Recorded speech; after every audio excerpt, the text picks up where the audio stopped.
Dwayne, welcome to Mexico. Thank you very much for being here with us. Thank you. To our country. Thank you very much. So tell us, this movie is obviously based on the novel by Alexander Key, but with a modern twist. So how did you feel the screenplay when you read it the first time? I loved the script when I read it for the first time. I love the idea of reimagining this classic. I was such a big fan of the original, so when they approached me with the idea of putting a modern twist on it, as you had said, and making the stakes greater. The stakes were higher, and those stakes were saving the world. I loved it. And so the script came in, the script was good. Like most scripts that come in that are good, you could always make better. Script was good, made it better, shot it, and here we are. And comparing this movie with the first one, do you feel that the audience, I mean the kids, have changed from the 70s till now? In which way do you feel? In our society, you mean? Yeah. Oh, sure. I think that, well, I was a kid in the 70s, so I can tell you that, the easy access to information has changed, I think, not only our society, but certainly changed the perspective of our kids today. They are more mature, they're more experienced at a younger age, but at the same time too, I think, which is always great to make a movie like this, especially when you partner up with a company like Disney, they always find it, and they always do an exceptional job at making sure that amidst the action, or whether it's action comedy, whatever it is, whether it's this movie or whether it's Pirates or National Treasure or whatever movie they make, there's still some pretty good family values that you can find in their movies, which I think is important, especially for kids today. Actually, you have worked with kids in adult comedies or in action, in adventure films. So where do you feel more comfortable? I feel comfortable everywhere. Okay. I do. I feel comfortable in any genre, whether it's drama or action or family comedy or family adventure. I feel comfortable with good material. So the material is good, and I can relate to the character, and just as important, if not more important, I feel that the audiences will be thoroughly entertained with the movie. Then I'm comfortable. Which was the biggest challenge in this movie, working with kids, with action, and with the special effects? The biggest challenge of any of those three? Yeah, or comparing them with... I think that you have your challenges working with special effects, because today the playing field of movie making is great, and it's constantly shifting and evolving, and it's getting better and better, and technology is getting incredible. So it's difficult for one to compete with special effects, to think, okay, we're going to make the best special effects movie, period.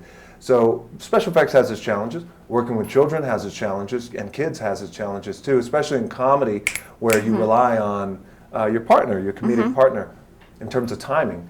But these kids were great in the movie, so it all has its challenges, and movie making has its challenges. But at the end of the day, I think if you're prepared and you surround yourself with some pretty good people, and you have some good material, and you've got a studio who believes in the product, then you're setting yourself up for some pretty good success, I think.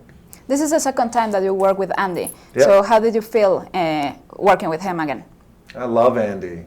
He's great. I love that man. He is, Andy's a very special director. Number one, he cares about his material. All directors care about their material.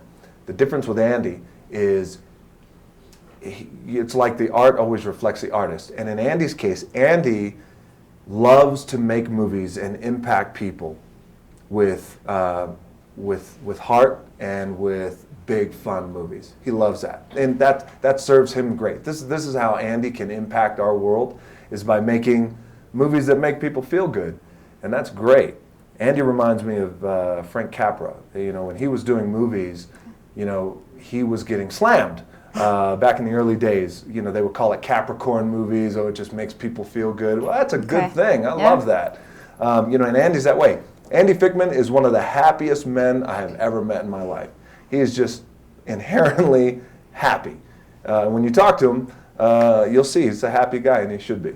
Okay. Can you tell us about the sci-fi convention? Because I think it was very, very fun. It was very funny. It was very authentic too. Andy Fickman, again, aside from his happiness, he loves that world of UFOs and the possibility of alien life and that culture. He has a lot of respect for that culture. So he wanted to make the sci-fi expo, the Alien Expo, as authentic as real as he possibly could. So I found it fascinating. That was a world I was never exposed to.